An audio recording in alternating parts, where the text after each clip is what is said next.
first place and do the right thing. Who do you think that does? Okay. So this no.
Puede colocar donde sea que haya.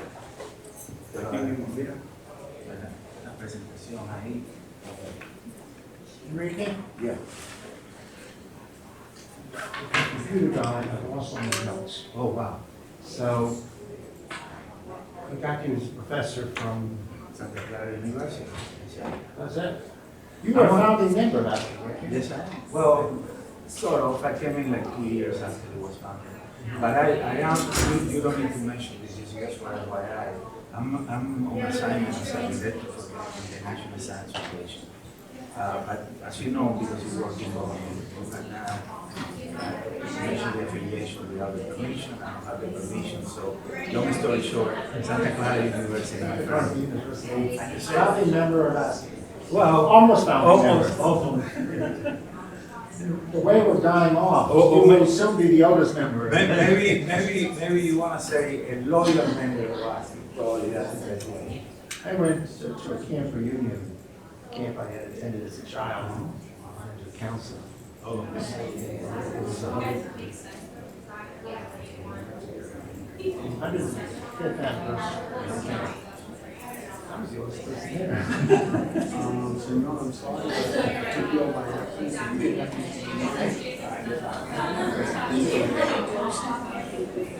I'm using it in the back. I know. I'm sorry.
Mira, por favor, si puedes.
No quite tu cosas ya que pasan. I don't want it to go away, you know what I mean? So I'm gonna put it in. Okay, yeah, it's here. I'm gonna put it there. And I'll show you how it is. Now we can remove this. You can use that minimum. You're not gonna close it. Just in case you have a problem. Okay? Because that was my mistake. I closed it on all something.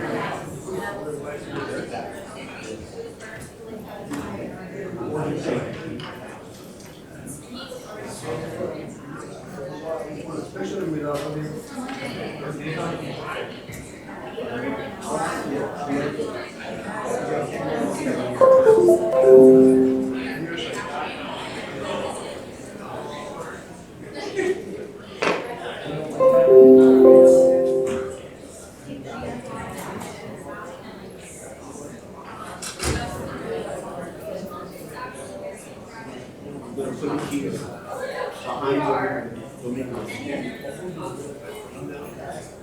Underneath the wing. Okay? Right. I'm going to slide it and they can see the line.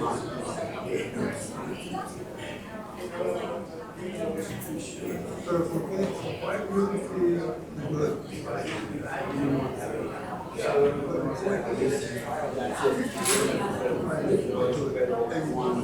Stop sharing. You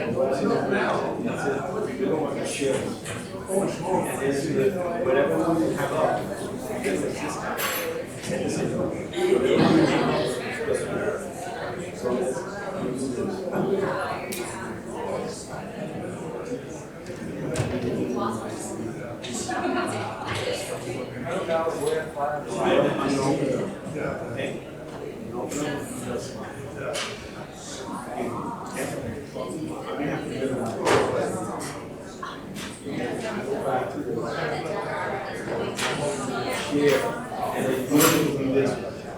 this one is this one. I think it's every minute. Okay? So click it. That's so that way everybody here can see it and then what you're going to see.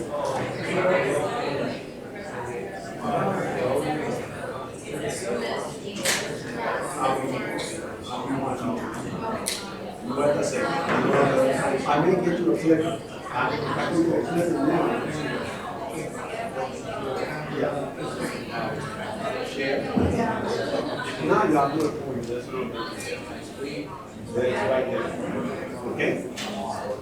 Yeah. And here's the first one. I'm going to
Very nice to meet you.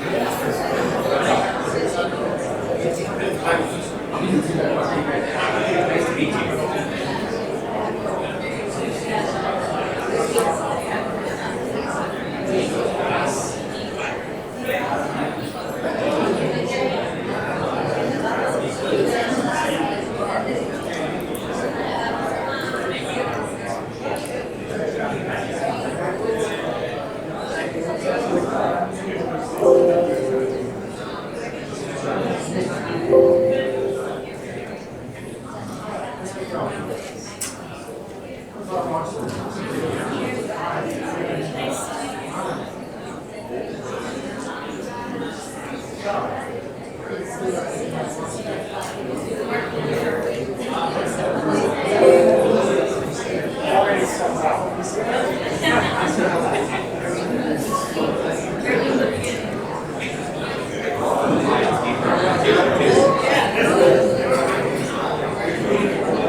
Okay, we are getting ready to start here.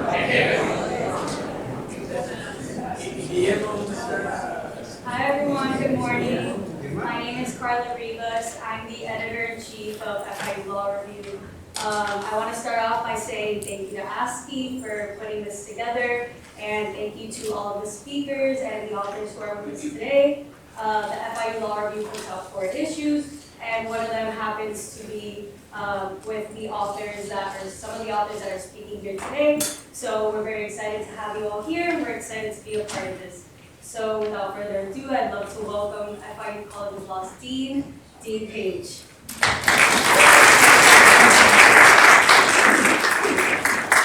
Thank you, Carla, and good morning, and welcome to FIU Law. I'd also like to thank a few other people here as well. In particular, I'd like to thank Professor Esquirol for, I think, having this idea and bringing the group here. I'd also like to thank Professor Carpenter, who is the faculty advisor of our law review, Professor Jose Gabilondo, who you will hear from, I think, early this afternoon, Dean Davis of our law library, of course, Carla, wherever she's gone, Carla and the entire law review staff and law review board for all of their work, both before and to come on the various articles. And also, I have to thank Rebecca Pio. She seems to have done everything and been everywhere, and I don't think this could have happened without her. So thanks to all of those people, and thanks, of course, to all of you for being here at our FIU College of Law. Now, I was told I could spend at least a minute or two talking a little bit about the College of Law, because you probably don't know that much about us, as we are relatively young, 20 years old.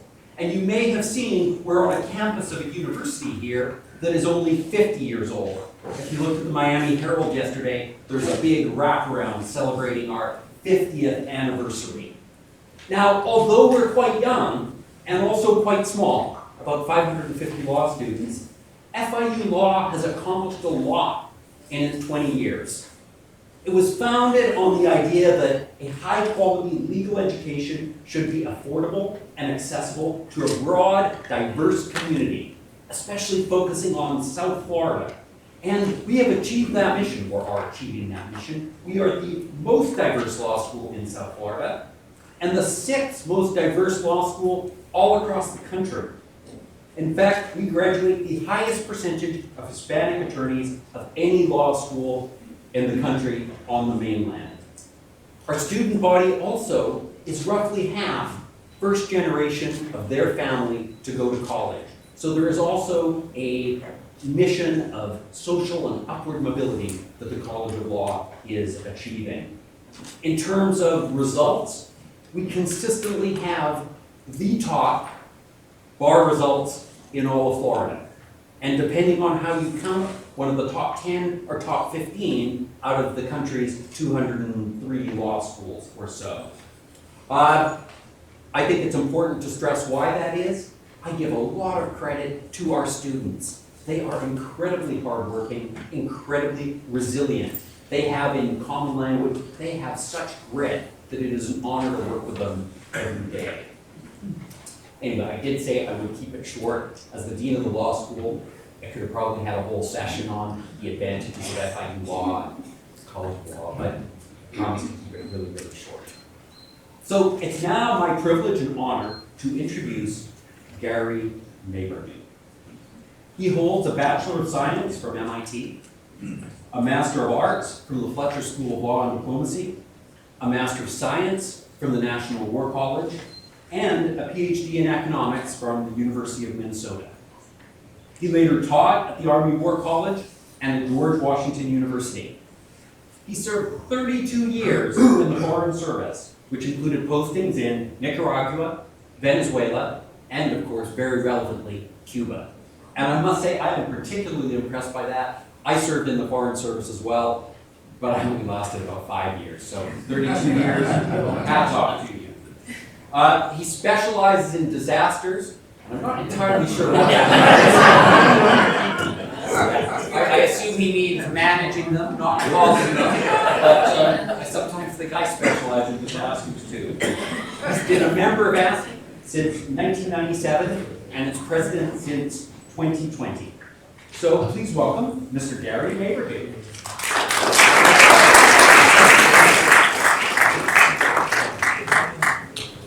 All right, it's been 2 years. We're back.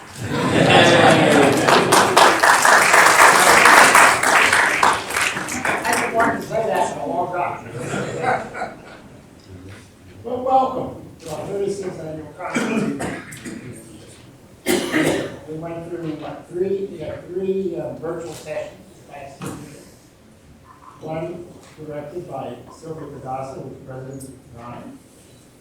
And that was in fall of 2019. And then, because we canceled that one at the last minute, we had a lot of speakers left over, so we put on a new conference in January, virtual conference, an excellent attendance. You know, we probably get more people in a virtual conferences than we do in this, but everybody wants to get back together. And then we had one last year. We charged for that one because we needed the money. And that one worked very well as well. In the meantime, we've had, I don't know, at least half a dozen, maybe more, webinars, which have been well received. And I want to encourage everybody who has ideas for webinars to please contact our new president. Where is he? There he is. Well, he's the guy. We'll just take over at the end of this meeting. I'm going to run off the cane like an old man. Saturday. Not a moment earlier. So, we'll have a business meeting in a couple of days, and we'll talk about some of the issues and asking for face it then. I won't try to talk not too long at that time to give Louise the floor. But I think it's pontificate. Anyway, so today's program, we're going to start with the current economic situation. Some great speakers, all of whom have been asking before, and I'm very appreciative. Then the second session is going to be the actual, well, then we have lunch. Then we have the actual situation in Cuba today. Then our environmental panel. And that is very important. We tried it a couple of years ago to do something about environment. We really had trouble getting speakers and getting organized. We were looking for a foundation grant. Then, of course, the whole thing got canceled. Anyway, but Jorge Esquirol worked with me to try to get our conference going, and it was very difficult. And so he suggested that FIU could put it on the team page. We really appreciate. I cannot tell you how much we appreciate FIU and the law review. It's just been fantastic. It's been fantastic help. Saved us a lot of money, will help us build our finances a little bit. Because we don't have a lot of membership, so we basically have no sponsors, so we need all the help we can get. And then this afternoon, we're going to have Scott Rosell, who's going to be our Carlos Diaz Alejandro speaker. I've got to say, Scott, where are you? Where is he? Not here. He was there last night, so, we'll be looking forward to that, and that's actually kind of one of my big projects. I've been learning about Cuban agriculture for a long time. How, when the reform process starts, if it ever starts, how to do it. And Scott is an expert on Chinese agriculture reform. He's done a book with, later, on the reform author Eastern Europe. And so we're looking forward to his presentation. And maybe we get a few ideas about Cuba in the future. So I think that's it. I want to thank all of you for coming. I hope it was a great session. If I can be of any help, let me know. And so I'm going to turn it over to Mr. Esquirol, whom we also owe a great deal of that.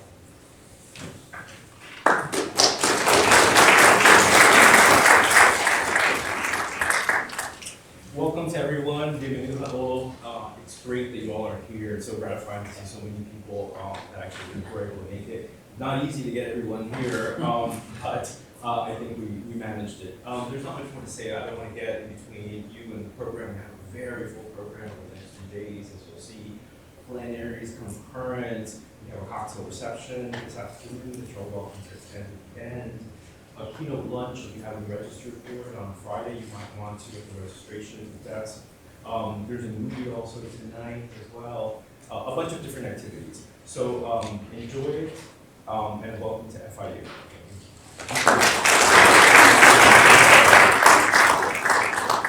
So I guess now I begin on panel. Yeah. Okay. So we go up there. Do we have a microphone? No, you don't need it. We don't need it. Okay. Well, anyway, I'm going to behind the podium because it's safer there.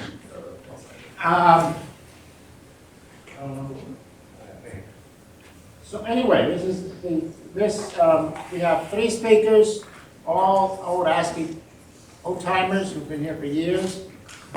And we're really looking forward to it. We're going to start out with Carmelo Mesa Lago, who has been writing about Cuba as long as most of us have been alive.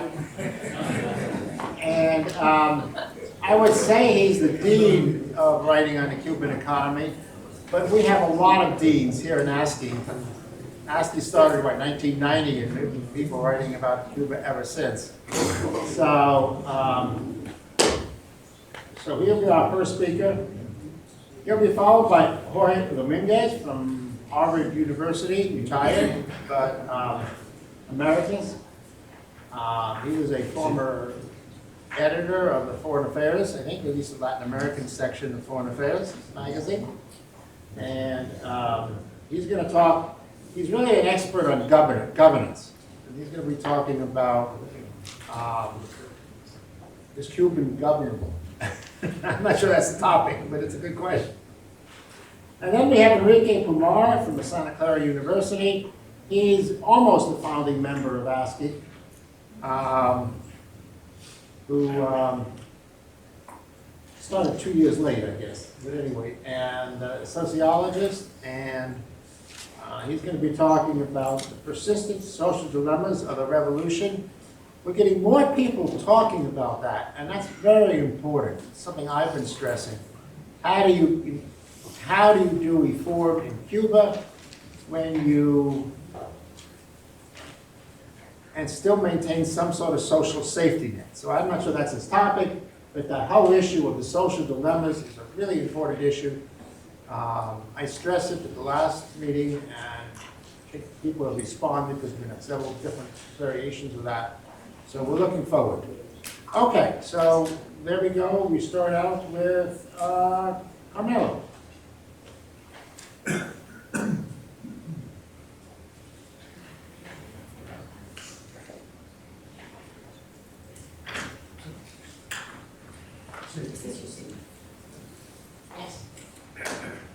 Good morning, everybody.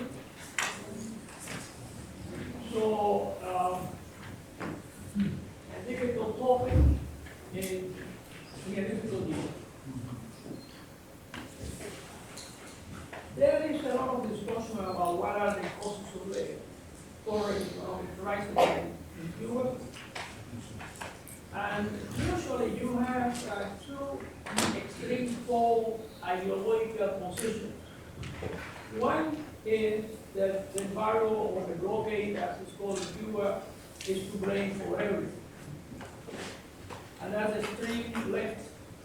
And then in the other side, the cause of the crisis is a gift problem in the system itself. I think this is a simplification of reality. And I have identified 6 different causes of the crisis that you have there. First is the inefficient economic model that have failed all over the world. But I am talking about central planning, because there is another model in the socialist countries, which is the Sino-Vietnamese model of socialist market, and that one has been quite successful, both economically and socially. So I am talking about central plan with minor economic reforms that have been in effect. The second is the inability of the Cuban economy to finance its imports with its own exports. And that has been since the beginning, and there have been different partners through the years. The third one is the serious economic humanitarian crisis in Venezuela that have been subsidizing the Cuban economy since the early this century. The fourth is the strong sanctions imposed by Donald Trump that strengthen the embargo, blockade, and are so far maintained by President Biden. The fifth is COVID-19, serious impact in terms of tourism and remittances, among other things, economic restrictions. And the last one is the Russian invasion of Ukraine. My presentation is, I would say, 99% based on Cuban statistics. I have been analyzing them for more than half a century. And I also rely on some technical reports and indicators to measure the magnitude of the crisis, and also trace some comparisons with the economic crisis of the 1990s. So the first indicator, of course, is our economic one, and it's a gross domestic product, and you can see there in the year 2000 and 2020.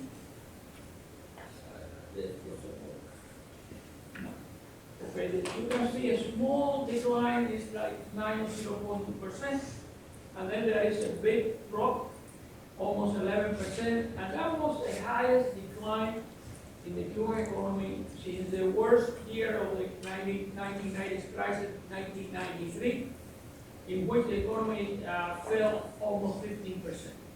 So it's close to it.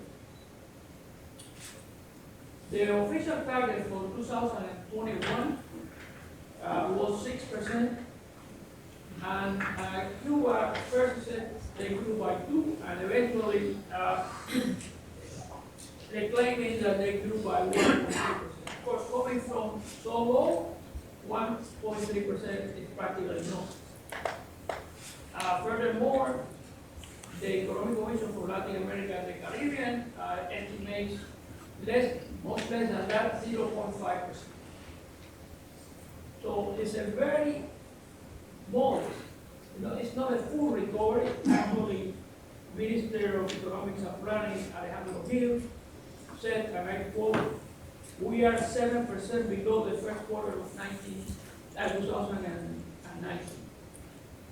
Recovery to the 2019 level is predicted to be at 2024, 2025, according to Jose Luis Rodriguez.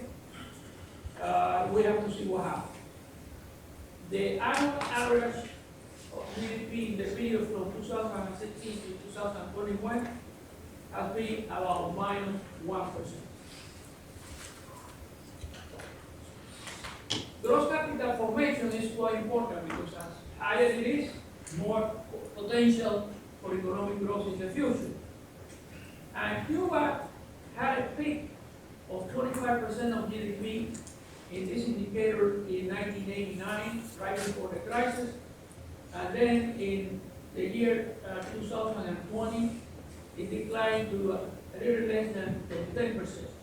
In all this year, Cuba has not met again the official target of 25% reached in 1980. The fiscal deficit was 18% in 2020. That's one of the biggest ones on record in the 90s. And then it declined a little bit to 12% in 2021. The deficit in 2022 is predicted to be 3.8 times that of 2020. And that is by Dr. Rodriguez. The exchange rate for many years, it was 24 national pesos per $1 US. And last August, it was increased to 120. But the black market or the foreign market very quickly responded to that, and the latest that I got from El Toque is 150 CUP for $1 US. So it's well above the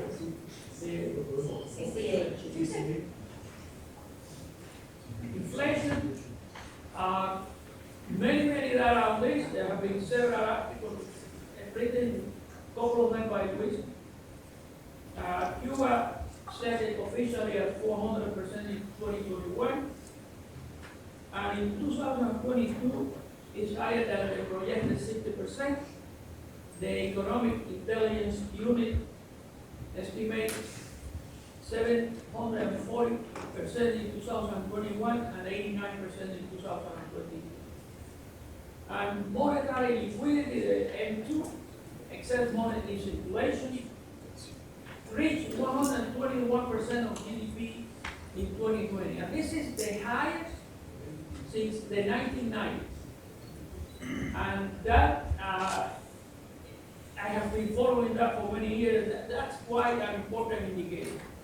It's the highest under the revolution, was the highest under the revolution in 2001.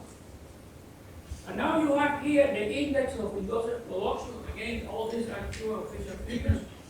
It's an index of 1989 is 100. And as you can see, there are oscillations there. But in the year 2021, which is the data we have, it was 54.8% of 100. So that means a decline of 45%. There are a lot of data. I cannot go through all this. One problem that I find is like in a session like this, the presenters should have more time, because 20 minutes is very difficult to compress all this. But let me give you some figures. And basically, I have to tell you that I was looking into the last 2 statistical yearbooks in order to find something positive, because those of you who knows my work, I try to be balanced. And I have to say that I couldn't find any. Everything is down. If I had figures, it would be like this, everything. So in mining, oil declined by 20% between 2010 and 2020. Natural gas even worse, 78%. And that was an increment in terms of dependency on imported energy. Of course, the Matanzas fire, there was a loss of 75,000 metric cubes of oil, and that amount to $10 million. Electricity declined. Out of a capacity, installed capacity of 6,558 megawatts, only 38% was working. So if you can imagine, it's about 1/3 of the installed capacity. And that has resulted in a return of blackouts, 4 hours daily in the interior of the island, and now in Alabama and beginning in August. It's not as bad as it was in the 1990s, but it's very rapidly approaching. Agricultural and livestock, in relation to GDP, a decline of 24% in 2020, and another 13% in 2021. Once again, all these are Cuban figures.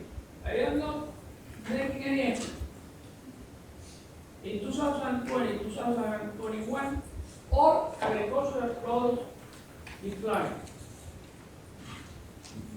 They are telling me that I have 10 minutes left. So I am going to skip it.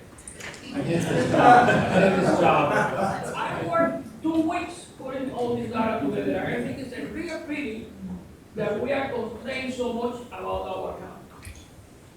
So I go into social indicators.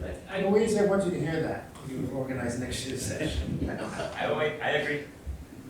Open unemployment. Very low, 1.4% in 2020. By the way, the 2021 the statistical yearbook have that figure flat. And I figured when it happened is that it increased. Anyway, it's one of the lowest open unemployment rates in the world. The problem is not open unemployment, the problem is underemployment. And I have estimated it about 29%. Underutilization of labor. Monetary unification so far has not increased unemployment. We don't have a figure for 2021 because the government suspended for 1 year, and I think it's more than that now, the shutting down of enterprises that are not profitable. That was part of a classical monetary unification. You shut down inefficient enterprises, and then you get an increase in unemployment. And what they are doing is subsidizing those enterprises with losses that are 23% of the total in 2021. The real, meaning accounting for inflation, salary in the state sector, you can see that there is the blue bar. That went down during the crisis of the 1990s to 16%, 10%, excuse me, of the level of 1989. Then slightly increased, but still in 2020, it was 46%, 46 percentage points below 1989. And the pension, also adjusted for inflation, declined to 67.8. That's a decline of 32 percentage points. But by the way, Huacato and Aviso Campos have now this series, including 2021. I decided not to do that because 2021 is pretty much distorted by inflation, and there is not an agreement about that figure.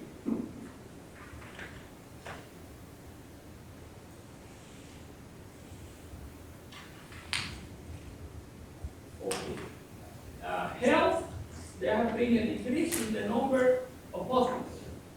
Continues. All rural hospitals were shut down, polyclinics were reduced, costs, both urban and rural, bed per 1,000 inhabitants and health personnel, except of course for physicians, and that's a positive. They continue to value physicians, mostly for experts. And the maternal mortality that I have followed for half a century jumped from 32.6 per 100,000 in 1990 to 176 in 2021, which put Cuba back to the level of the 1940s. COVID cases as well as dengue increased in the first semester of 2022. Dengue, 46 per 100,000, that's the mobility rate, in June from 12 in April. I can go into the rate of excess death, but Cuba, by that indicator, is one of the worst in the world. That is a recent article on the Economist of this. Life expectancy. The latest data on this appears in the annual of 2016. And they have been the same figure. And here we have among us Juan Carlos Albizu Carlos again, who estimated in 2022 a fall of life dependency of women and men of about 7 years in the period of 2012 to 2021. And that's why you have that line in the statistical year. Poverty incidence, no official figures. The only country in Latin America that doesn't poverty is Ghana. But our previous analysis strongly indicates a significant increase. So, in view of an expansion of the vulnerable population, social assistance should have been expanded to protect the poor. And yet, in 2000, from 2006 to 2021, as you can see there, it contracted in the red or orange curve from 5.3 to 1.7, that's a decline of 3.6 percentage points. And then social assistance expenditures as a percentage of GDP declined from 2.2 to 0.3, almost 2 percentage points.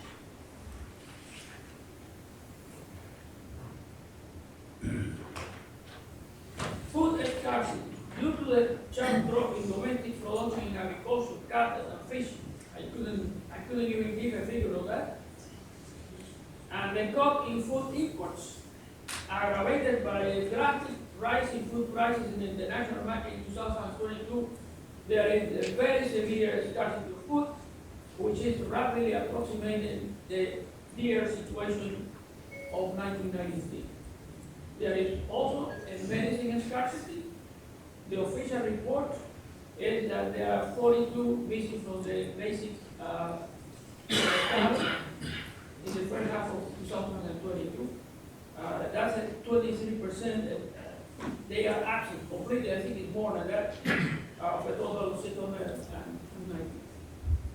And there have been an increase in food prices, and I will talk about this because Enrique will do plenty of data on that. Good luck that you have the time for doing it. And finally, housing. Construction decreased from 4,500 units in 2019 to 32,800 in 2020. That was a decline first of 26% and then of 42%. And my conclusion, Cuba should follow, I have said that many times before, the Sino-Vietnamese model of social impact. I am about to finish what I think will be my last book. And I know that some of you would laugh at that, but believe me, I cannot do it anymore. And I am astonished that not only China and Vietnam are well above Cuba in terms of economic indicators, but surprisingly, they are exceeding Cuba in social indicators, despite the fact that at the time of the revolution, China and Vietnam were well below social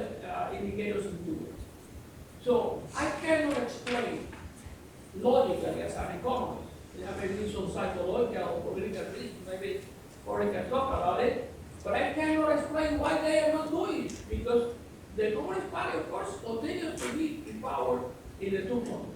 And so, it's this desire for centralized control is the only expression that I can have. But it's a desire that if it is not changed, what we will see is a continuous deterioration in the economic and social situation. Thank you.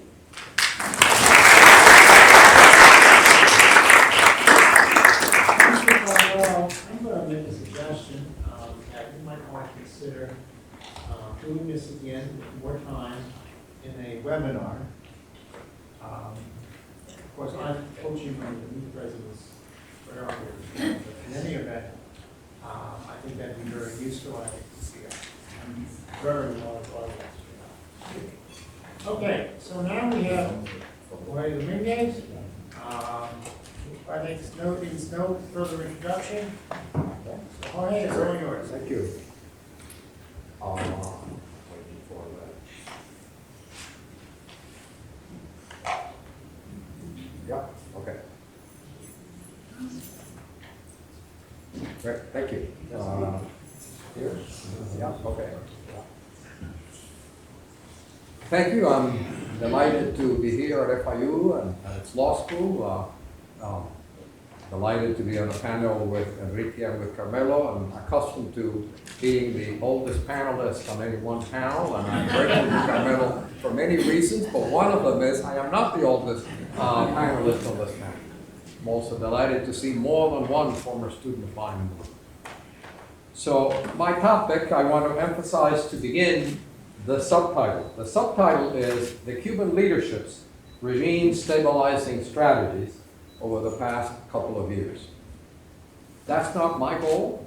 I'm assuming that it's not your goal, but whatever your goal or my goal may be, it's important to understand what is it that the Communist Party and the government are doing in order not to do what you and I may want them to do. That really is the perspective of this presentation, and it is the perspective of this paper. And following a brief comparative comment, I want to touch on a handful of things. Repression, and being in the FIU Law School, I want to emphasize the lawful aspects of repression. Political accountability, political liberalization, the political aspects of the economic changes, not the economic changes as such, and the pandemic, and if there's time, some concluding comments on President Villegas-Canel. So, whatever it takes is not a strategy.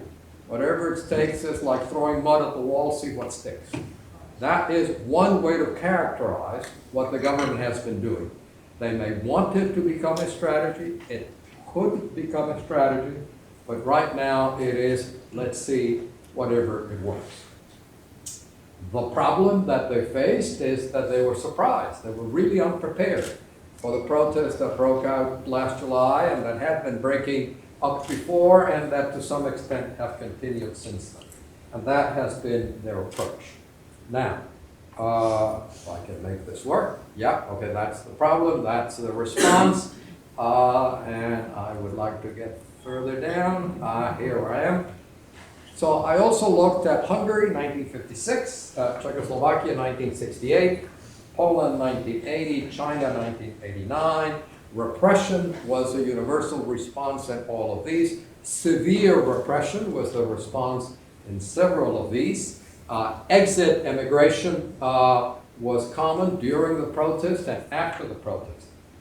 After the protest, economic liberalization was fairly common, not all to all, but to most.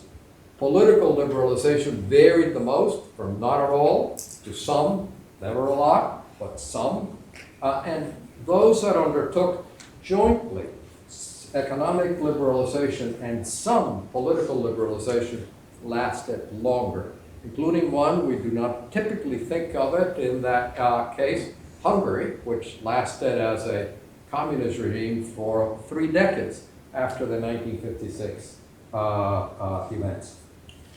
Repression in Cuba was distinctive. Let me move over to where I think it works, which is over here.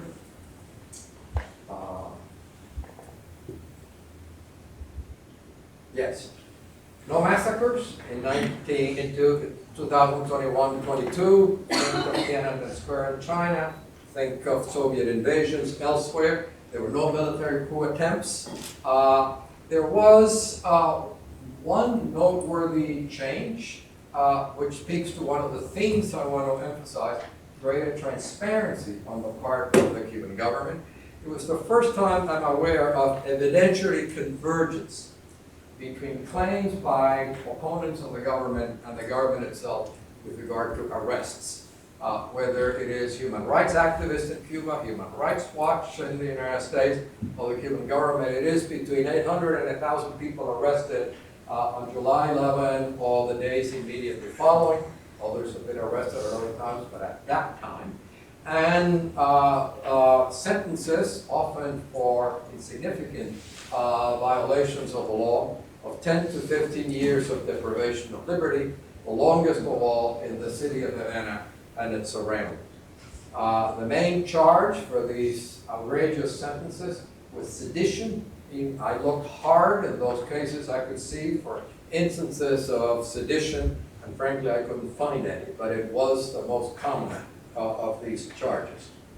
Lawful repression. The government began to talk about socialist legality in the 1970s. It has used it in very different ways, much more intensely, in the last few years. It includes the 2019 Constitution, which codifies the authoritarian regime and its practices. It includes the new penal code, criminal code, which among other things calls for the death penalty on 23 different offenses, not just simply, say, for murder. It calls for prison and a variety of instances of ordinary behavior that you and I might call crimes of speech, association, or communication. Repression is lawful. The government is now very clear whenever it is sending someone from 10 to 15 years in prison, and it is doing according to, and it will give you all the legal citations and precedents that seem to justify it. But a noteworthy change is that socialist legality in this more recent period has had a different dimension, which is the possibility of appeal. And possibility of appeal with the possibility of some success. So the Supreme Court has accepted appeals in particular against the provincial Supreme Court of the province of Havana, reduced sentences that I know of in at least 10 or 13 cases, capping them at 10 years. Again, these are still outrageous. I'm not saying that this is fair, but I am unaware of any public recognition and acknowledgement of such appeals being successful when one court of appeals overruns what the inferior court had done. The prosecutor also did not ask for any prison for 1/5 of those who were arrested on July 11. And the fact that this was made public as well was noteworthy. I'd never seen anything like that before. I do want to highlight the application in the oppressive laws of the prosecutor. One is what I just mentioned, no prison for 1/5 of the protesters of July 11. But the other one is the prosecutor reporting that 1/6 of the sentences between 2017 and 21 were reversed. Again, I was unaware until very recently that this had ever happened. Exporting the opposition is an old tactic of the Cuban government. Those of you who have looked at things like this, you know that in 1960, the communist world divided. The Soviets and the East Germans built a wall across the city of Berlin, and the Cuban government said, go, and then began to encourage go. Migration by the end of fiscal 22 in the United States, end of the month of September, it already exceeds, it will exceed even more, the sum of the 1994 Balsero crisis and the 1980 Ariel crisis. And a key for that is that Nicaragua dropped the visa requirements for Cubans. That is now where they go, and then they trek up to the U.S. southwestern border. Political accountability. Political accountability in this version does not mean what you and I might ordinarily want it to be. Political accountability begins by the behavior of the historians. What is historical? Anyone who's older than Carmelo, that's a historical. And so I have 4 historicals. One is Ramiro Valdez, who has been appearing on television at least as often as President Diaz-Canel, commenting on the energy crisis, the apagones, and the like. And all of these 4 people formerly left the political bureau of the Communist Party and the Central Committee at the 2021 Party Congress. They're all now politically very active again. So Ramon Machado, to me, is the most interesting. He had been the organization secretary of the party for a long time, a well-known, publicly reported hardliner. What is interesting is that now, as a consultant, not as a member of the Secretariat, he has been at each and every one that I've been able to ascertain meetings of the Communist Party in the province, in particular, as I'll mention in a moment, where first secretaries of the party in the province have been dismissed. Machado has been photographed on the presidential table at each of these sessions, very clearly playing a role that he's accustomed to playing, but is not particularly helpful if you're thinking about the independence of the new team in the Secretariat. Raul Castro has begun to appear in a variety of ways, but the last one I want to mention is General Ramon Espinosa, who also left political bureau of the Communist Party. He's now back in the Central Committee, back in the political bureau, violating one of the regulations approved at the Party Congress, which was that anyone of General Espinosa's age doesn't belong in any of these institutions. General Espinosa is an interesting character. I don't have time to talk about that, just to mention. He was the one who began what, in the context of military to military adversarial relations, are called confidence-building measures between the U.S. base in Guantanamo and the Cuban Eastern Army. He was the commander of the Eastern Army who established those relationships with the commander of the U.S. base. So his entry into the political bureau has various features. This one, I think, is worth noting. Communist Party membership rose from the mid-70s to the end of the last century. In '97, Fidel reported about 780,000 members, and in this century, it has been dropping. It's been dropping fairly steadily. In 2021, 2022, 708, so they have lost net over 70,000 members. The drop in membership comes for many reasons, but one of them is the party's base support has weakened. In terms of comparative experiences, Cuba is about midpoint between Vietnam and China, so that is not all that different. I will go into the details of what happened to party membership in instances of severe crises in Poland, Hungary, Czechoslovakia, etc. But Cuba was also about medium, characteristically Communist Party membership in mid-crisis drops, as it has in Cuba, and then in some cases it may bounce back. But nevertheless, it's not in general good news in terms of the party's position in the population. Political liberalization. The same penal code that imposes awful death penalties and prison sentences is actually quite permissive in a variety of questions for regime transition. Not implemented, to be sure, but if there were to be such circumstances at any point, those aspects of the penal code are actually helpful. And I'd be happy to describe them if there's time elsewhere or after the panel. The National Assembly, for the first time, it's not the first time that there are political disagreements. It is the first time that the political disagreements are reported in public, in the press. And so excluding the crime of femicide from the penal code is one of the issues that was presented. Excessive inclusion of the death penalty was another one where there was an element. Appeal to Afro-descendants. Raul Castro had begun a variety of attempts to reach out to Afro-descendants, and there were a number of procedures which, like so many others, particularly in the realm of economic reform, had simply been lying around on the table, nothing was done. Right after July 11, sure enough, you begin to see the rolling out of new procedures to try to implement what had been approved but not implemented before. Communist Youth Union, many of the people who have protested in over the last couple of years are young. The new first secretary of the Communist Youth Union turned out to, he was dismissed after just 15 months. Another aspect that has become public, again, it had occurred in the past, it had never been reported in public, that the party and the government are open to lobbying to try to get, allow other people to persuade them to change a policy or a perspective that they may have had. Reversing bans on public marches. Opposition public marches are prohibited, many other public marches are prohibited as well. But on these less clearly political public marches, the government has at times reversed the ban and allowed it to go forward. Example would be animal rights, first prohibited, then authorized. Political liberalization, fighting political democratization, will know more. Here I'm referring to the referendum about to take place on September 25. The new Family's Code authorizes, among many other things, marriage between two persons.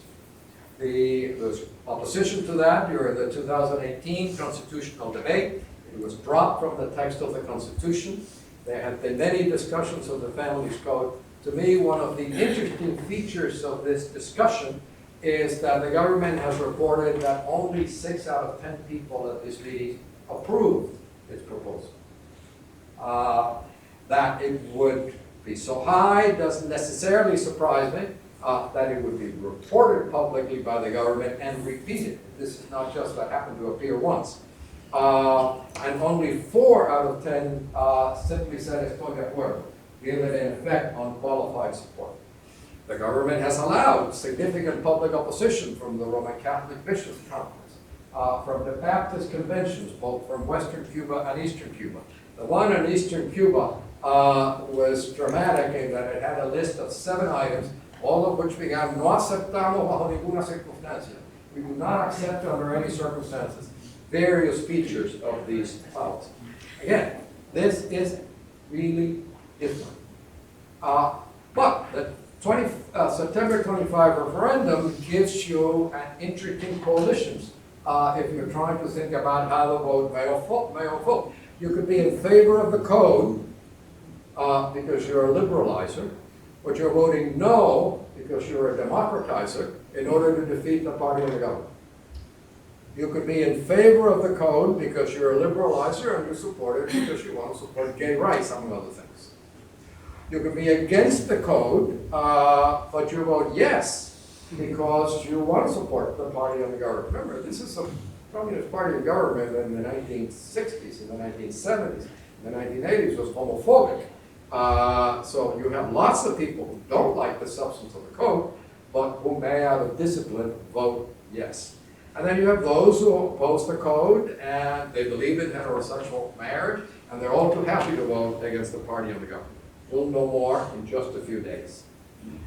Political aspects of the economy, you heard Carmelo, you are going to hear many others. There was instant reform after July 11th. The Council of State finally authorized a whole bunch of stuff that was already in the 2011 lineamientos. There's almost no economic innovation in the substance. What there was is it finally got through. And you get it, little private businesses, non-agricultural co-ops, widening activities, changing tax rules, expanding private role. Remember, all delayed since 2011. And then there's Minister of the Economy, Alejandro Gil, on national television, late July 2021, saying, assuring that it is totally incorrect to link the recent approval of these decree laws to the events of July 11th, because such interpretation does not take into account the steps undertaken since the last 2 party congresses. The audience must have laughed or cried. It's important to remember the 2016 party congress, not only did it not do this, it actually reversed them. It really was a counter-reform party congress. My more charitable interpretation is that Minister Hill in late July was doing the equivalent of wink, wink. Thank you, July 11 protesters. We finally did what Carmelo and many of the members of this association have been arguing for a long time. Didn't do as much, but without those protests, this might not have happened. So that's my charitable interpretation of that extraordinary sentence. Non-compliance with policies is widespread. These are some examples. Construction completed only 1 out of 5 of the unit's plans. Transportation in Havana, only about half of the buses are running. The sugar harvest, now it's not that it's in Carmelo's presentation, that the last one was the Lloyd harvest in over a century. The news is that it was publicly reported with that expression in Spanish. That you don't need to look at Carmelo's PowerPoint, you need to read what they themselves have published. Taxpayers meeting tax obligations, dropping from 9 out of 10 in 2021, 7 out of 10 in 2022. State enterprise list useless planning process. I'm sure Gary's about to kick me. Pandemic, I won't say much other than the public health system. I want to underline, Carmelo didn't have to talk about it, collapsed in July and August of 21. It was one of the worst performers in the world. Then there's the triumph, the success in applied science, developing their own vaccines, manufacturing, and engaging in a successful vaccination campaign. Yes, Canel, not much to say. Imperialism is the explanation of everything. He does, however, in this theme of some transparency, occasionally, there are sentences like this one. There are water supply problems because of the drought, inflation, high prices, interminable queues, transportation problems, all of which generates burdens and discomfort. The electric power supply is unstable, causing exasperating blackouts. Here I just want to highlight 2 words. The adjectives, interminable, exasperating. This is not what he wants to say, but even he has to say it. Same speech, why cumulative errors are repeated? Well, he only ought to look around. The most interesting feature in this particular speech was, quote, we must have the party present in non-state small and private enterprises. And to me, the question is whether that means that the Communist Party is allowed to invite small business owners into the Communist Party. The Vietnamese Communist Party has done that, the Chinese Communist Party has done that, the Cuban Communist Party has not yet. Is Esquirol an economic innovator? No, the only innovative thing he's done was appoint Prime Minister Marrero. But other than that, it's hard to see. A social liberalizer innovator? Not really. The policies, including gay-friendly policies, are Raul Castro legacies. Is he a democratizer? These new policies have social, political consequences, but they're not inherently democratizing. Is he an innovator in terms of public discourse? Not at all. It really is very boring. It is, for the first time since the early 1990s, that the regime is politically vulnerable. I really do think that you're facing an angry citizenry, block paths of change. Mass protests are very dangerous for communist regimes. There were essential features of change in the 3 Baltic states, in Poland, Slovenia, and in Czechoslovakia.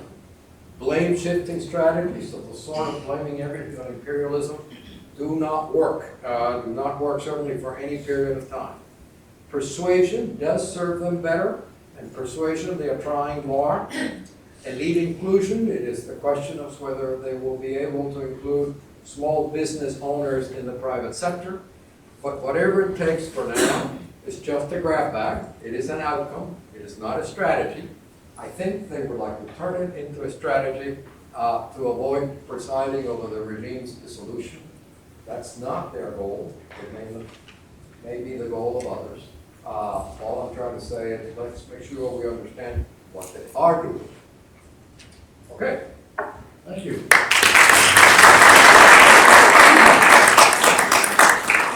gone just for 5 minutes there, but I know, sorry. that was a great presentation. Thank you very much. Is there anything?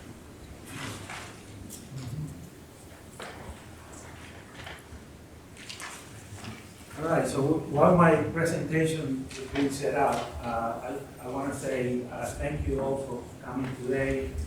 Thank you for supporting ASCE, a great organization. And I also want to say that I feel very, very privileged to be in the same presentation, same table, same panel with Jorge and Carmelo. I remember being a student and being so excited about getting the books and reading them over and over again. Who has said that I've been in this position is beyond belief. So I'm obviously the undercard in the lineup. My name is Enrique Kumar. I'm the Fred Boyle University professor at Santa Clara University. And I'm going to talk to you about what I call the social dilemma of the revolution. See if it works. Okay, wonderful. So I don't know if I'm going to have time to go through my presentations, considering the time. So let me summarize what my argument is.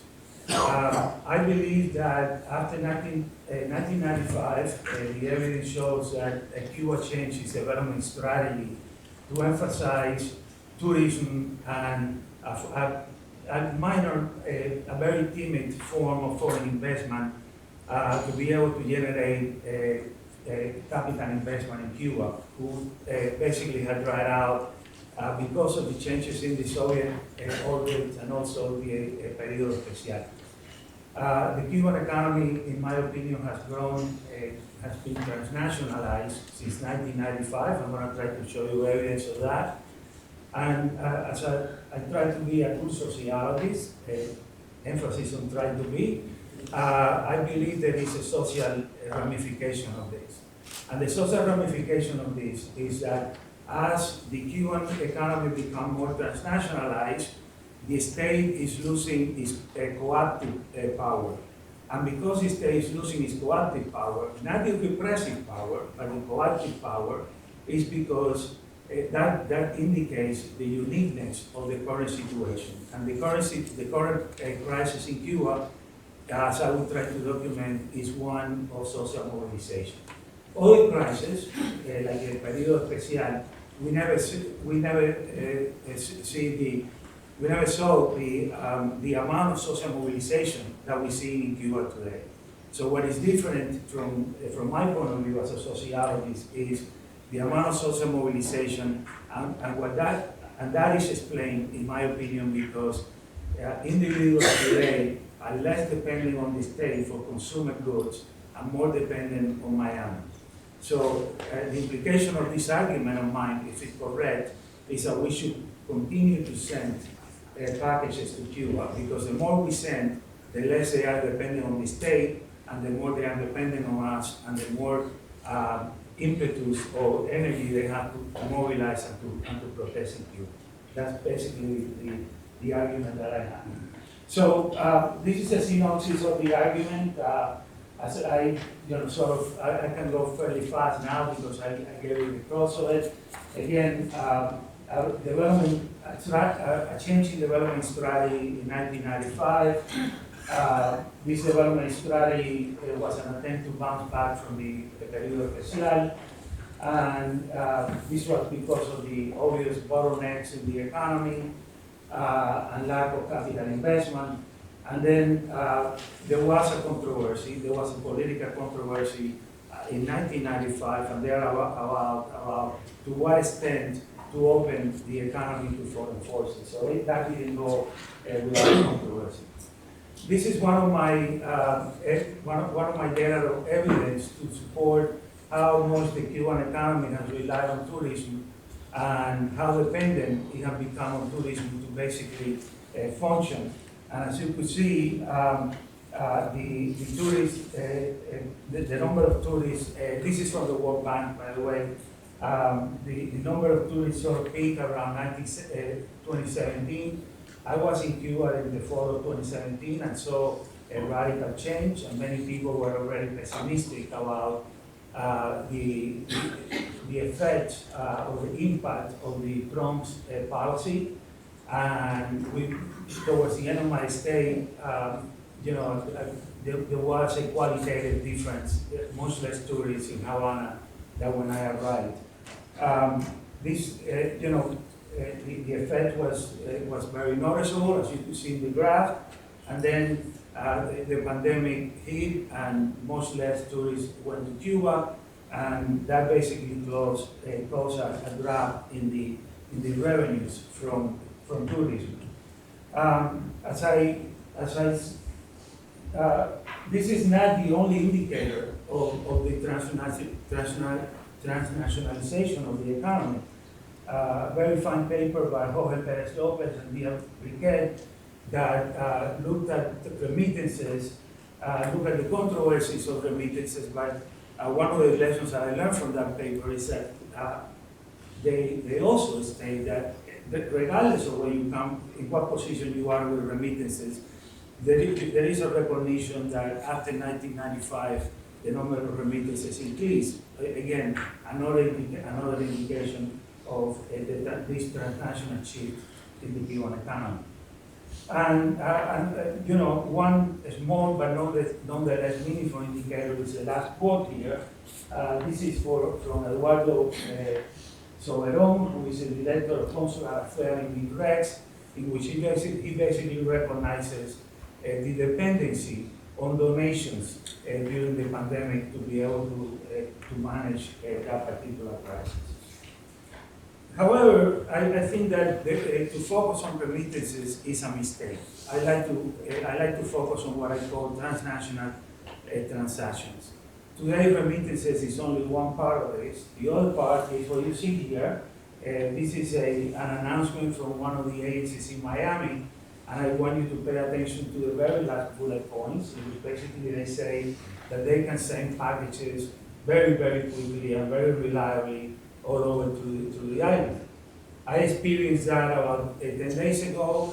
One of my relatives was ill. I sent a package with medicine, and I asked the attendant in the agency, what can I send to Cuba? And she said, literally, and I quote, you can go to Publix, buy groceries and bring it to me, and by tomorrow they'll be in Cuba. So these have changed not only the scope of transnationalism, but it has changed the speed and the variety of goods. And this has created a self-perpetuating reproduction mechanism. Why? Because these products have a life cycle. So when you send medicines to Cuba, the medicines are going to be consumed, and then you have to send more. And this is creating a major social dilemma for Cuban families, because it's changing the nature of family obligations. Who do we send? What do we send? When do we send to Cuba? So this is a major new phenomenon as well. So, and then I give you some other data about transnationalism, trying to show the dynamic number of flights, charter flights from Miami, the number of Cubans that are traveling abroad to buy consumer goods in Panama and other places, and then bring them back to resell in Cuba, and also the fact that the government tacitly recognized this dependency last June 28, when they liberalized some of the what they call personal items, personal imports, and also changed the tariff rules for those imports in the airport. All right, so this is what I mentioned when I opened my presentation. The social dilemma is that, as you can see, and I hopefully I've been able to show you evidence, the Cuban economy has become more transnationalized. Citizens in Cuba are more dependent on help from abroad, and by doing so, I personally believe that the cooperative capacity of the state has diminished. And this explains one very important reason, not only in the number of social mobilization, but in the type of social mobilization. We don't see many manifestaciones populares anymore controlled by the government. If you remember when Elian Gonzalez, when the incident of Elian Gonzalez took place, the government was able to mobilize a lot of people to support the right of Elian's father to bring him back to Cuba. That doesn't happen anymore. Now we have other types of mobilization that are working independently from the government. And this is a very, very important reason. And the reason why this happens is because many people who went to those manifestaciones went there not because they believed in the system, but because they needed to get credit to be able to buy consumer goods. Today, the consumer goods are, just, you can call your relatives from a phone, by the way, that is paid in Miami, and you call your relatives and say, hey, I need a new refrigerator. Can you send it to me? And there it goes. My understanding is that even the uniforms for the schools are being now produced in Hialeah and are sent to. Next year we're gonna get pañoletas in Hialeah that are gonna get made in Hialeah that are gonna make it back to Cuba. So, all right. So the characteristics that I mentioned before has 3 dimensions. The first is the rise of collective action, the manifestation, the protest of last July 21st is a very good case in point. The second is the increased cases of individualized outcries that we hear every time we turn into Cyber Cuba. There is always somebody protesting on social media. And then is the question of migration. So very quickly, I'm going to show you some evidence of this. So you can see I took a quote from a publication that is fairly friendly to the government of Cuba, hardly a critic, and they very squarely say on the second sentence, the Cuban government's proven systematic inefficiency is designing and implementing economic policies is in part to blame for this type of mobilization. And then former member of ASCE, Samuel Farber, basically also talks about the individual outcries, and he says at the end, it is certainly high time that the regime's macho cult of violence and death be challenged, and this song does it well. So again, these individual forms of mobilization are very, very common. And then everyone here talked about the question of migration. I think it's fair to say that we are confronting a migration crisis in Cuba when you put together the number of boats that are being intercepted in the Strait of Florida and also the people crossing the southern border. 2019, I volunteered with the Catholic Church in Nogales, Mexico to feed the immigrants across the border over to Mexico. I worked in a social service organization sponsored by the Catholic Church. And I would say that about 25-30% of the people that I encountered were from Cuba and Venezuela. And there is a very distinguishable type of inequality among immigrants. Immigrants from Cuba and Venezuela are much better off. They're better dressed, they have cell phones than other immigrants. I asked a Cuban why that was the case, and he said, because we sell everything before we leave, and we have money. That is creating an unintended consequence. Many Cuban immigrants in Nogales are afraid to be kidnapped for ransom. So this is a problem, an ongoing problem in the border that I can talk more about during the Q&A or privately if you want, if you wish. All right, so the second point of my presentation is that this very serious problem of social crisis is not captured by the development data. Okay, wonderful. This is the Human Development Report. I find that reliable, maybe because I'm not an economist, I'm a sociologist, but I find it reliable. You could see that Cuba is doing better than the rest of the world, but Cuba is now at the same level than the Dominican Republic. The Bahamas is doing much better than Cuba, and there is kind of a little bit of a decline towards the end in the Human Development Report indicators.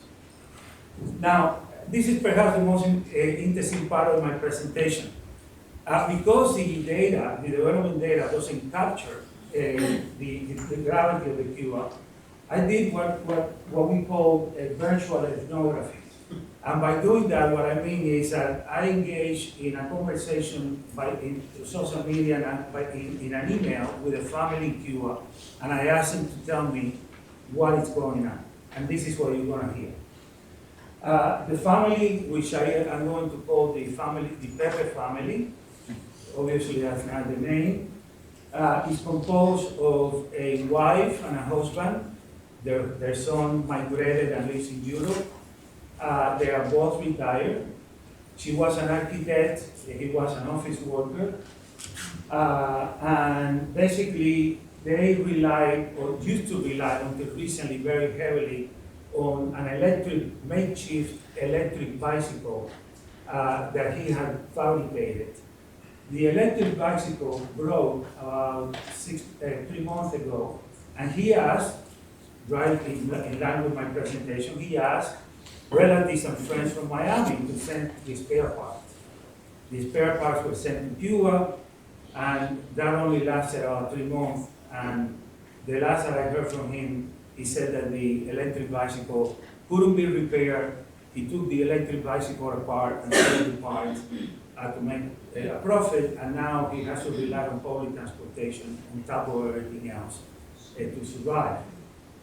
These are the prices that the consumer prices that he sent as of August 16.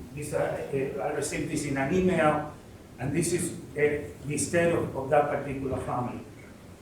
They get $1,500 in pension, $1,000 in social assistance, and these are all of the costs that they have to bear every month.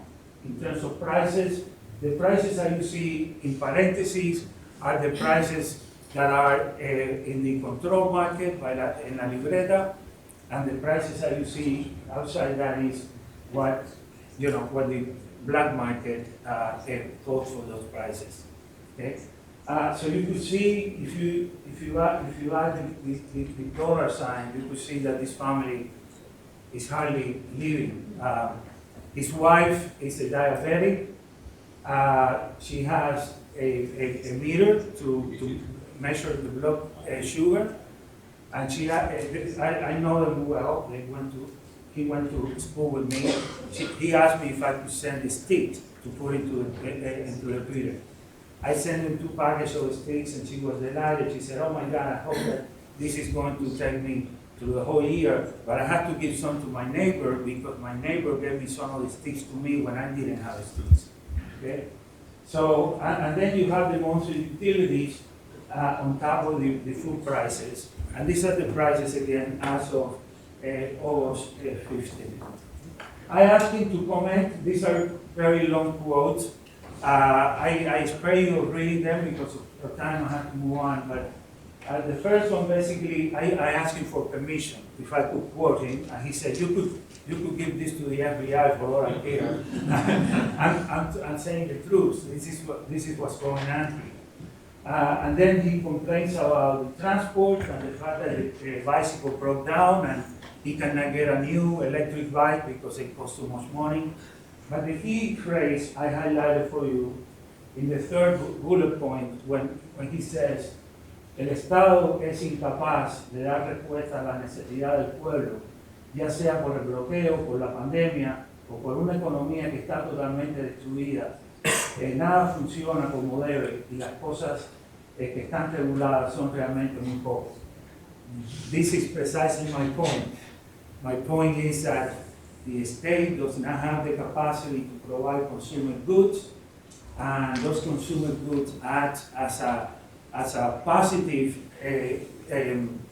incentive to co-opt people to at least be complacent in Cuba. And that is no longer the case.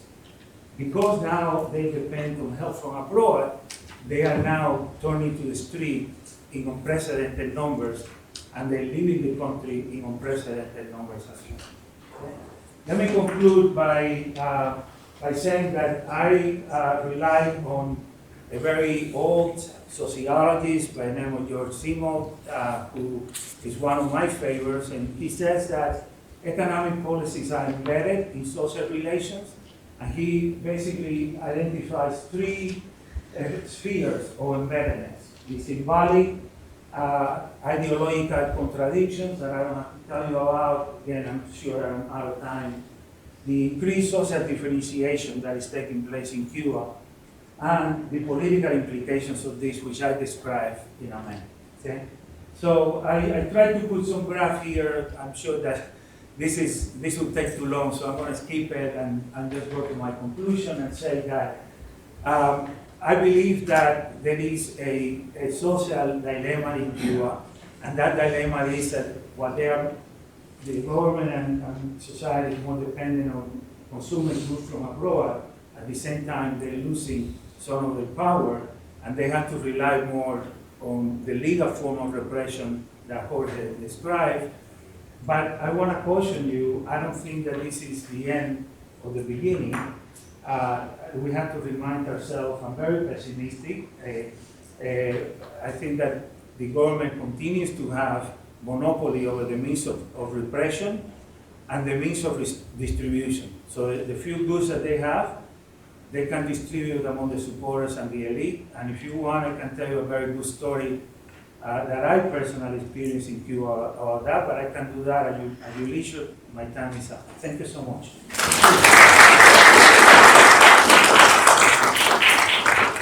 Okay, so we have 10 minutes for Q's and A's. We'll let that stretch a little bit. I'm going to hold my comments, but I just want to make one for our memory. You emphasize central planning. And there was a speech 2 or 3 months ago by Cuba's president in which he basically explained the disaster in power supply, the generators that weren't functioning, and so on. And it was a pretty frank discussion. What struck me was this is a country that believes in central planning. Central planning implies that the government has set priorities. And they had 25 years ago, they went through a power crisis, they fixed some things. And, they just forgot about it. There was no, whatever function central planning is supposed to serve, it didn't serve it. And so they're building all these new tourist hotels, but totally neglecting the power supply. The whole justification of central planning, as far as I was concerned, you think that speech by Louis Canal, and you shoot it all down. You might want to think a little bit about why they've done the political liberalization they've done. They've done it. It's very curious to me why they've done it. And maybe your presentation was very good. It's really hard to say much more about the present situation. So at that point, we will open it up to questions. Ted. I want to first say it was a great setup. You had the economic, political, and social, kind of a great way to start the conversation this year. And I'm really happy to be here and present in the flesh with you guys here. My question has to do with migration. All of you hinted at or talked about partially migration, and I just would like some more comments on the role migration plays economically, politically, and socially, since it is one of the legs of the stool that keeps Cuba surviving, Cubans surviving in and outside the country, but also keeps the regime in some way surviving. And so if you could just say a little bit more about the role that migration plays now that we're at the 5th or 6th major wave over the last 60 years of people leaving. Because remember, now when people leave, in the last 30 years, they continue to play a big part in Cuba by sending money back and possibly visiting. And so their exit isn't a final exit, it's just a different way to survive and maybe support people who stay behind. So if you could say anything about that. Thank you. Let me, I hope I'm not jumping the gun here, but let me just, I think I appreciate your question because migration is a very complex social phenomenon. Sylvia can very well attest to that. I would like to share with you an anecdote. I know someone here in Miami which I think goes back to the heart of your question. I know someone here in Miami who left Cuba about 5 years ago, and he's been spending a lot of money to try to bring his wife back. Left the wife behind, came here with his son. The wife arrived about 5 weeks ago. 3 days after she arrived, she announced, I want to go back to Cuba and meet my daughter. This is the daughter from a previous marriage. So what I'm trying to say on this with this anecdote, migration is complex, or is right. The Cuban government is supporting descent. But we also have to know that the people that are living are in the most productive years, from 18 to about 32, 35 years old.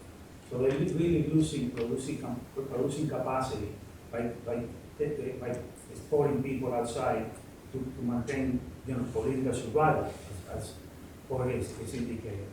But it's also very complex because it adds to, migration is one of those engines that add to what I'm trying to discuss, and that is the density of transnationalism. It's not only remittances, but it's also packages, it's also recharging the phone, it's also doing all of this. And because they are supporting their family, as you very well said, in my personal opinion, that family is less dependent. It doesn't have to be to pretend to be along with the revolution. They don't have to do guardia. They don't have to be part of the SLR. They don't have to do all of those things, all of those rituals that the revolution created. They don't mean anything to them, because for this family, whatever they need, they just call the relative in Miami and say, send me the uniform. They go to Hialeah and they buy the uniform for the school and they send it. So I think it's a very complex phenomenon. It has political ramifications, economic ramifications, remittances, as we all know, occupy a very important role in the foreign accounts of the government, but it also has a social component. Let's take several questions at a time, then we'll. So Paul. Yeah, all you're talking about the destruction, collapse of the state. One of the most instrumental responsible entities was the CDR, Committee Against the Revolution. I'd be fascinated to hear if any of you have any information on that. Is that still working well? Are people squealing on each other, et cetera? Or has that collapsed as well? Renee? Just a quick question to Jorge Dominguez. The most striking thing I found out was that the communist parties of other countries had invited small private enterprises to become members. If a distant relative of yours calls and says, they're inviting me because I have a business, what kind of cost-benefit analysis can you do? The gentleman in the far back. Hi, Jose Gabilondo, College of Law. Carmelo, you mentioned 6 factors that contributed to Cuba's economic crisis, and intensification of U.S. sanctions after 2017 was one of them. Don't you think that the pre-existing sanctions were at least as important as any of the other factors? And a question for the whole panel. Based on what you said, especially on what Professor Dominguez and Kumar said, do you think it would be fair to say that since 2008, since Fidel Castro left, Cuba has changed its internal affairs and its internal policies more, maybe much more, than the U.S. has changed its policies vis-a-vis? All right, let's answer those questions, then we'll go on.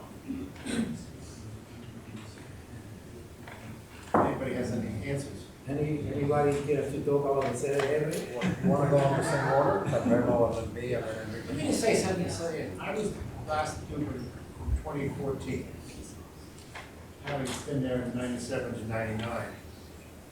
And I was surprised then how much the influence of the SETI areas had already disappeared. They were virtually invisible in many parts of the country. They tended to be much more prevalent in the countryside, putting signs you see and so on. But if the government couldn't provide the resources, the electric fans, the refrigerators, light bulbs, and so on, it became less important. Political control in Cuba very much depends on their ability to provide the goods. And I can't really do with it. Anybody else have comments on that? I was there, I was. Can we go through the questions, in general? I want to go through all the questions? No, the questions that were addressed to you. Okay, first of all, you don't have to convince me about the evils of central planning. I mean, I have been writing about this for half a century. And even when they try to implement some measures that have been successful in other countries, like the monetary and exchange rate unification, what they call it tarea ordenamiento, they do it late and they do it bad and they don't implement it fully.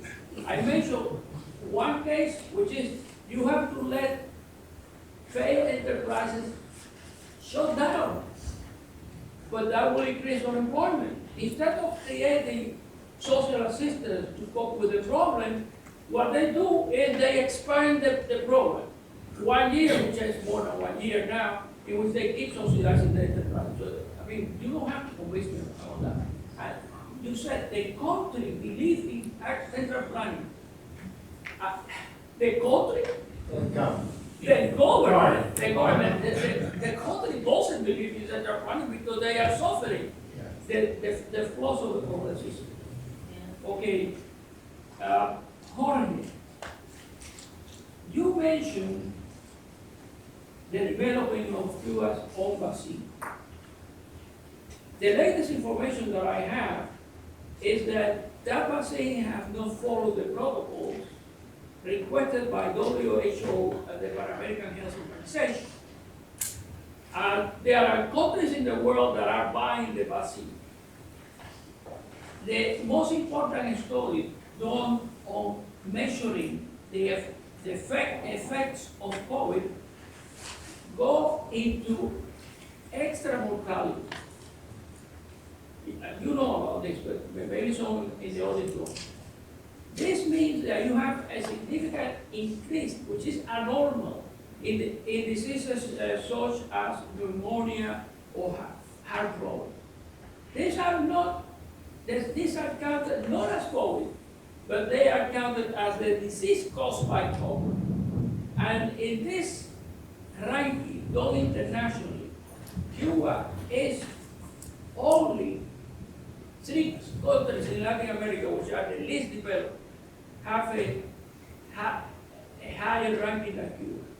And in the world, it's among the worst. So I don't believe until it's proven on this vaccine. And one final thing.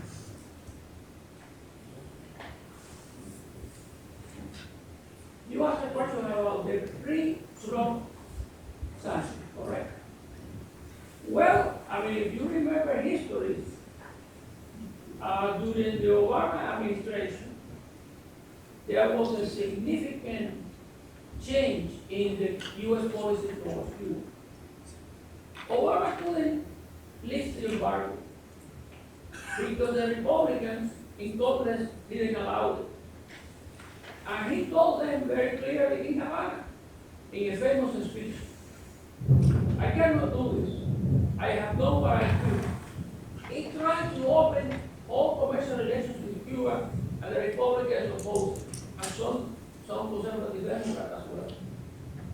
But this was now, a lot of Cubans are saying that this was like a paralyzed period in terms of what happened before. So there was a significant improvement, although couldn't do anything. But the reaction of the Cuban government, starting with Fidel, el hermano Obama, the same day that Obama returned to the United States, he published a reflection in which he was saying, this is the same thing, it's simply changing the tactics. And that was a green light for everyone who was against normalization of relations, which I have been all my life in favor, and start to criticize Obama. And the Cuban government didn't do absolutely anything to react to the Obama opening. And the explanation was that you created the problem, and now you have to solve the problem. I mean, that's a rhetoric that is okay, but certainly if you want to have some coexistence, you have to deal with it too. And that was used by conservative in government, Republicans and Democrats, to say, see what happened? Obama opened up, and Cuba reacted by criticizing Obama, saying that he didn't took down the embargo, and they provided munition against lifting the embargo in their own law. So, quite frankly, it takes two to tango, and I think that was a great opportunity that you have to have accepted to do changes, and they did it. Okay. Let me just quickly answer that. I did a short paper for ASCE on this about 2 years ago.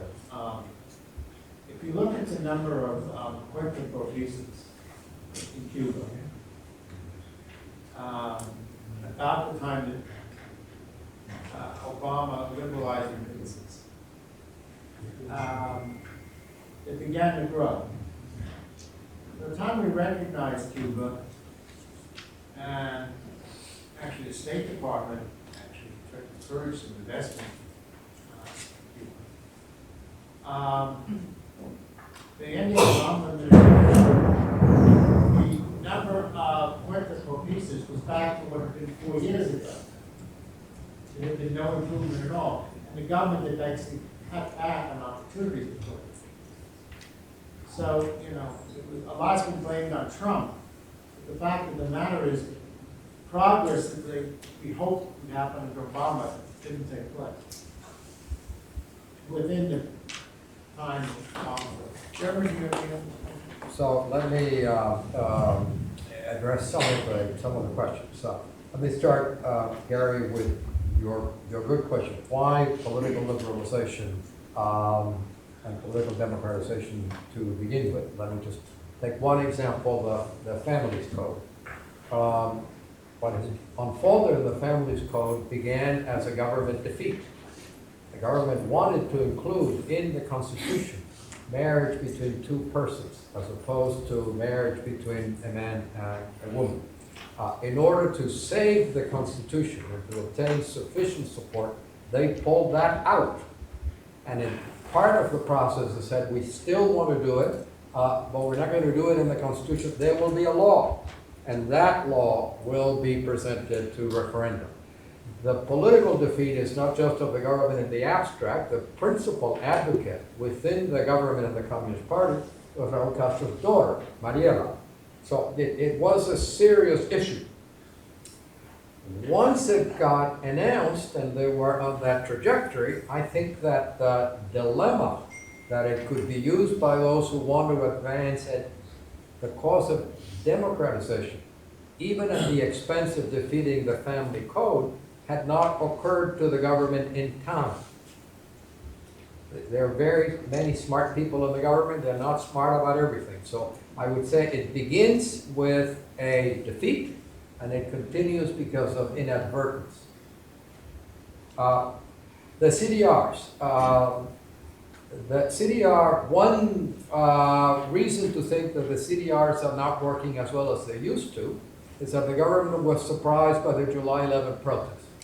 If the CDRs had been doing their job, the government would not have been as surprised by those protests. The last time I was in Havana was before the pandemic, was at the end of 2019, and I attended a CDR meeting. And the entire meeting was about potholes. Potholes. fixing the street. It was an attempt at local problem solving. It was quite different from serving state security.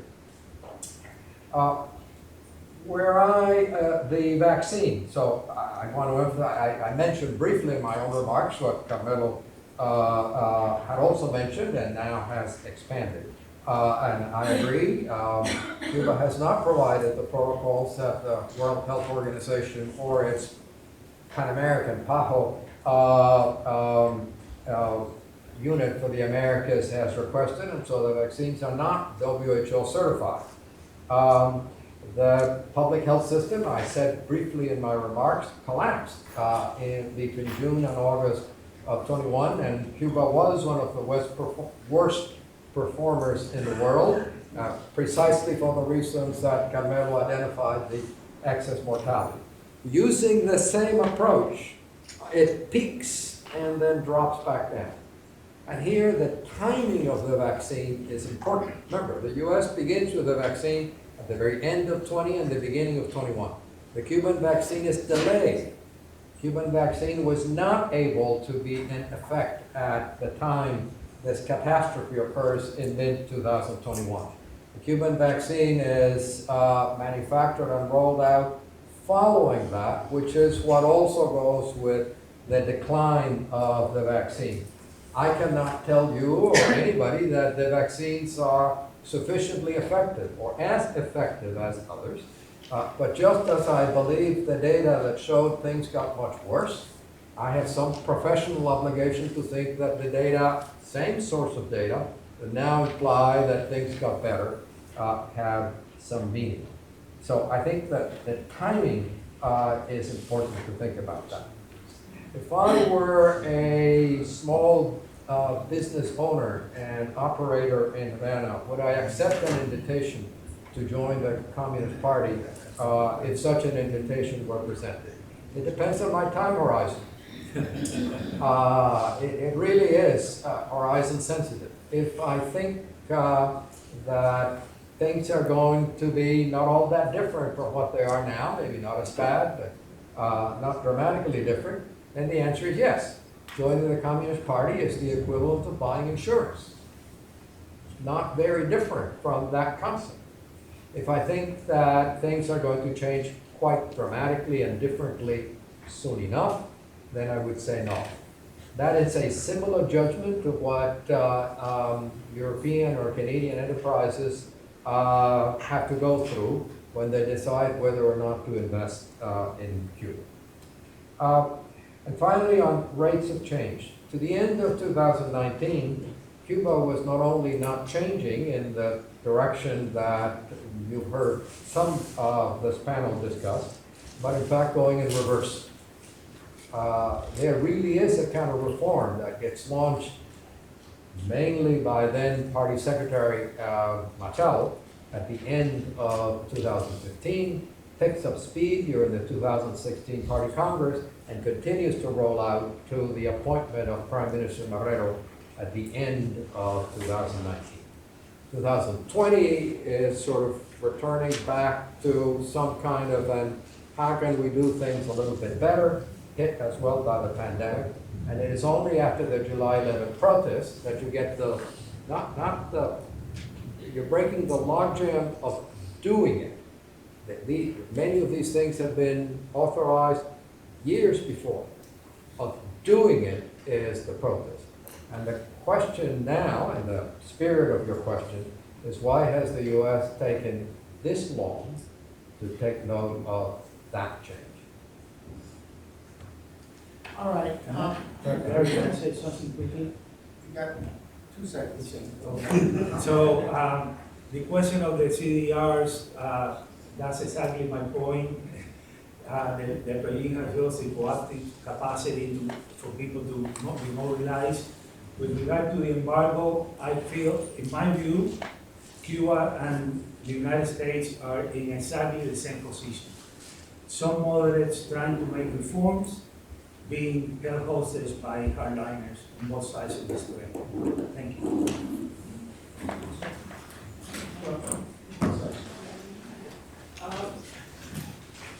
You mentioned, Enrique, the Human Development Index, so UNDP. And I have been analyzing that, I would say, for 30 years, academically speaking. And it's a farce. In the case of Cuba and Venezuela, by the way, if you look at the position of Venezuela, it's unbelievable where Venezuela is, despite one of the worst humanitarian crises in the report of Michelle Bachelet, yesterday, it's not a right wing. And in the case of Cuba, the major problem is out of the 3 indicators, because 2 are social, one is pooling, the other one is a health indicator, but the one which is really flawed is GDP per capita in international dollars. And I have proven that all the estimates that appear there, particularly the notes, the footnotes, are absolutely false. When you look at the sources, or they say that this is an average of 5 Caribbean countries which they don't identify, they don't talk about weight. So Cuba has only dropped 1 country in the latest one, Costa Rica. There used to be above Cuba before, so now it's only 4 countries in Latin America. But this is ridiculous. Yeah, I would add, Camilo, I also want to add to your point. I think that this, again, I didn't have time in my presentation, but the development data is unreliable, in my opinion, because it measures output, but it doesn't talk about how these outputs are achieved. So when we talk about healthcare, yes, life expectancy continues to be high, but why? Because they get the medicines from Miami. No, but And that life qualitative expectancy change. actually have declined. I have been shown by. Yeah, no, by- it has some. We've run out of time. Lunch is waiting. What I wanted to do, those were sort of questions, I'll pick 2 or 3 more. If you're not gonna get any answers, just, if you wanna raise a question, then we can have a discussion later, over lunch, whatever. So anybody has a key question that we should, general discussion later? No, okay. What's for lunch? So lunch is being served outside, we just have 1 hour, make sure to take it back by 1, we have concurrent panels next time. And you're 1 to 2:30 time slot here, and a small courtroom, that's just walk down this way.